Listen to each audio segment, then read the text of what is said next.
믿음의 사람들은 예수 그리스도의 부활을 기쁨과 감격으로 맞이합니다.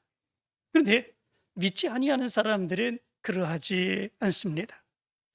예수님께서 죽지 아니하고 부활한 것, 그것이 우리에게 무엇이 기쁨이고 무엇이 감격이냐, 이렇게 얘기하는 사람들이 있습니다. 다른 사람 같으면 다 죽었어야 되는데 예수만 죽지 않았다고 하는 것, 그거 이해할 수 있느냐? 그거 받아들일 수 있느냐? 이 세상에 그 많은 성인들, 그런 사람들은 다 죽었고 그리고 무덤으로 들어갔다 이야기합니다. 석가도 죽었습니다.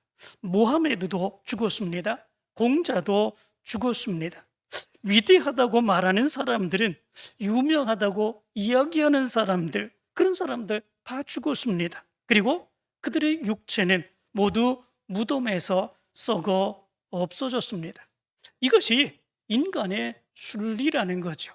이 세상에 태어난 모든 사람이라면 당연히 죽고 그리고 무덤으로 들어가 썩고 그리고 이 세상에서 사라지는 것, 이것이 인간의 순리다라고 하는 거죠. 그런데 예수는 죽지 않고 다시 살아났습니다. 오히려 이것은 기쁨과 즐거움과 감격이 아니라 기이한 일이라는 거죠. 놀라운 일이라는 거죠. 이해할 수 없는 일이라는 거죠.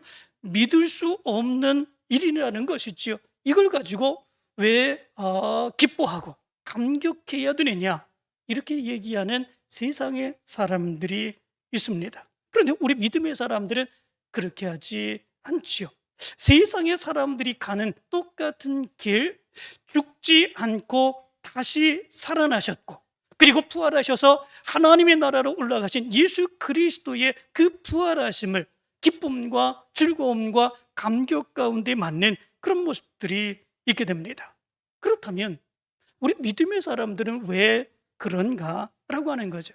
예수 그리스도의 부활, 다른 모든 사람들은 당연히 죽고 당연히 흙으로 돌아가야 되는 그 당연한 순리가 있는데, 그런데 우리 믿음의 사람들은 예수 그리스도께서 그렇게 행하지 아니하고 부활하신 바로 그 모습, 죽지 아니하신 그 모습, 그 모습으로 인하여 왜 우리가 기뻐하고 즐거워했느냐라고 하는 거죠.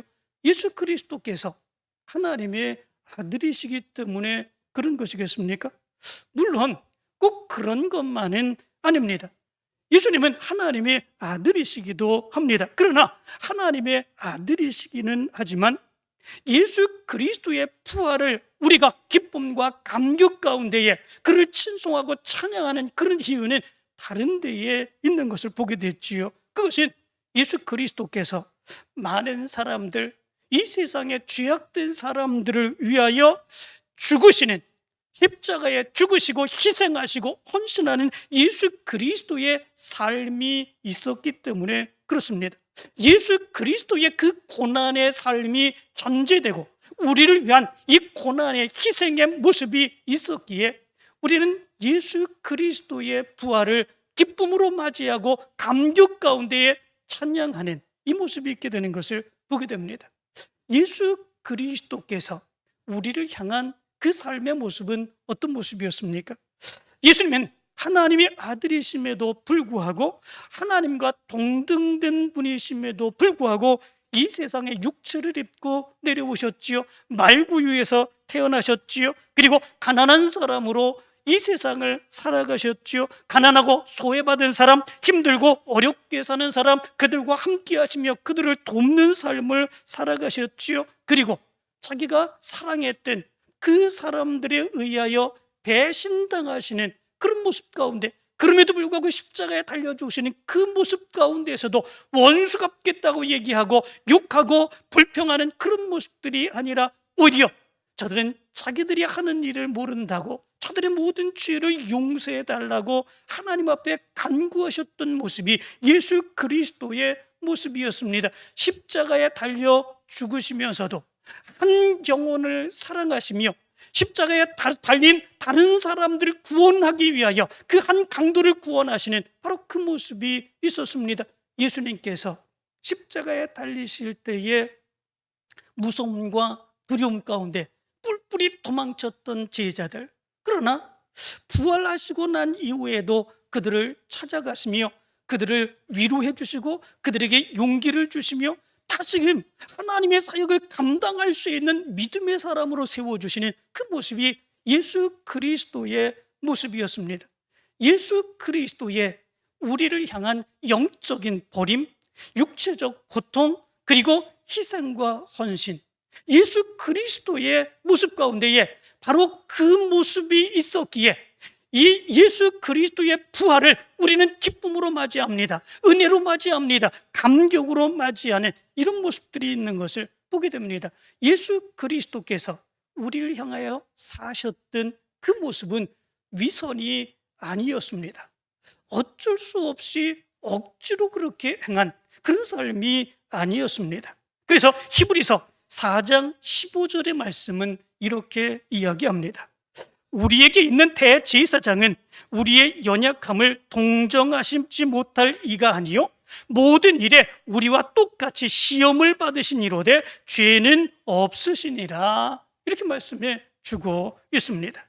여기에서 동정하지라고 하는 말, 이 말은 심파되사이라고 하는 말입니다. 이 말은 단순히 감정을 공유한다라고 하는 의미는 아닙니다. 단순하게 그 사람을 불쌍히 여긴다라고 하는 그런 의미가 아닙니다. 이것은 단순한 동정을 넘어서 실제적인 도움을 주는 행위, 이것이 바로 동정, 심파데사이라고 하는 말입니다. 예수 그리스도께서는 실제로 많은 사람들, 어려운 사람들, 죄악된 사람들, 그들을 위한 삶을 사셨고 그들을 위해서 헌신하시고 희생하시는, 십자가에 죽으시기까지 하시는 이런 삶을 사셨다라고 하는 것입니다. 이것이 예수 그리스도의 삶이었습니다. 예수 그리스도께서 우리를 위하여 행하신 이 일은 그냥 단순하게 그렇게 하는 것처럼 하고 뒤에서 나중에 발을 빼버리는 그런 삶의 모습이 아니었습니다. 죽었다가 다시 살아났다고 한 사람들은 많이 있습니다.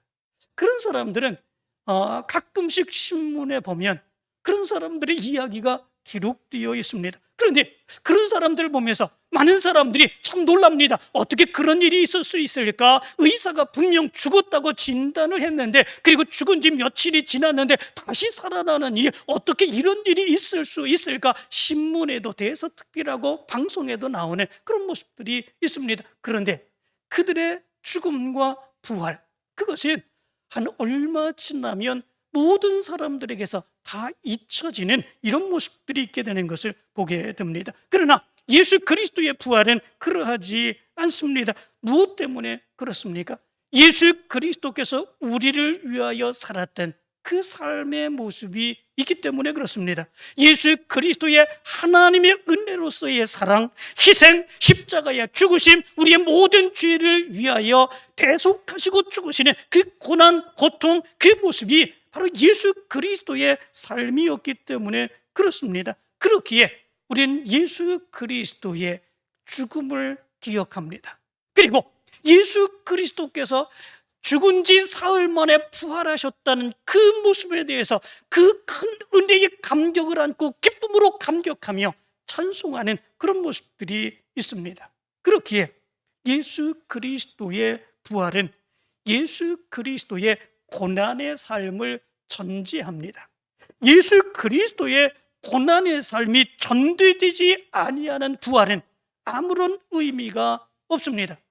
예수 그리스도께서 우리를 위해서 그 고난의 삶, 그 고통의 삶, 헌신과 희생의 삶, 그런 삶이 없이 단순하게 부활한 그런 모습이 있다면 세상의 많은 사람들에게 기이한 일로 받아들여지고, 그리고 다른 사람들이 그렇게 행하는 것처럼 순식간에 아니면 얼마 되지 않아서 모두 기억에서 사라지는 그런 모습만이 있을 뿐입니다. 그러나 예수 그리스도의 부활은 단순한 부활이 아니었습니다. 고난이 전제된 부활이었습니다. 우리를 위하여 하나님과 동등된 그분으로서 이 세상에 오셨고 그 모든 고통과 아픔과 괴로움을 예수 그리스도께서 다 담당하시고 십자가에 죽으시는 바로 그 고난의 삶이 전제되어 있습니다. 그렇기에 우리는 예수 그리스도의 부활을 찬양합니다. 그 부활을 기립니다. 그리고 우리도 예수 그리스도처럼 부활하기를 간절히 소원하며 살아가는 그런 모습들이 있습니다. 그렇다면 그런 예수 그리스도를 믿는 우리에게 요청되는 그런 일은 무엇이겠습니까? 예수 그리스도와 같은 삶을 살아가는 것입니다. 예수 그리스도와 같은 그 삶을 살아가게 될 때에 예수 그리스도께서 부활하셨던 것처럼 우리도 부활하며 하나님께 영광 돌릴 수 있게 되는 것입니다. 그러면 우리가 어떻게 예수 그리스도처럼 살아갈 수 있을까라고 하는 거죠. 오늘 성경 말씀 20절의 말씀 가운데 보면 이렇게 말씀해 주고 있습니다. 내가 그리스도와 함께 십자가에 못 박혔나니 그런즉 이제는 내가 사는 것이 아니요 오직 내 안에 그리스도께서 사시는 것이라. 이제 내가 육체 가운데 사는 것은 나를 사랑하사 나를 위하여 자기 자신을 버리신 하나님의 아들을 믿는 믿음 안에서 사는 것이라. 이렇게 말씀해 주고 있습니다. 우리의 삶이 이런 예수 그리스도께서 사셨던 그 고난의 삶, 그리고 많은 사람들을 위하여 희생하고 헌신하는 삶, 그 삶을 살아가게 될 때에 우리의 첫 열매가 되시는 예수 그리스도처럼 우리도 부활하는 놀라운 은혜의 역사가 임하게 된다라고 하는 것입니다. 그래서 고린도전서 15장 20절은 이렇게 말합니다. 그러나 이제 그리스도께서 죽은 자 가운데서 다시 살아나사 잠자는 자들의 첫 열매가 되셨도다. 이렇게 말씀해 주고 있습니다. 예수 그리스도께서 다시 죽으셨다가 살아나셨습니다. 그리고 모든 예수 그리스도를 믿는 믿음의 사람들에게 이제 첫 열매가 되시는 그런 모습들이 있었습니다. 우리 믿음의 사람들도 예수 그리스도와 같은 그런 삶을 살아야 된다라고 하는 거지요. 그럴 때에 우리의 모습에서 바로 부활의 영광의 역사가 나타나게 된다라고 하는 거죠. 이 우리에게 부활의 역사가 예수님처럼 있게 되는 그런 모습들이 있기 위하여 어떻게 되겠는가라고 하는 거지요. 오늘 말씀과 같이 우리를 십자가에 못 박고 예수 그리스도께서 내 안에 내주하시며 역사해 주시는 그 은혜의 감격을 따라 살아가는 것입니다.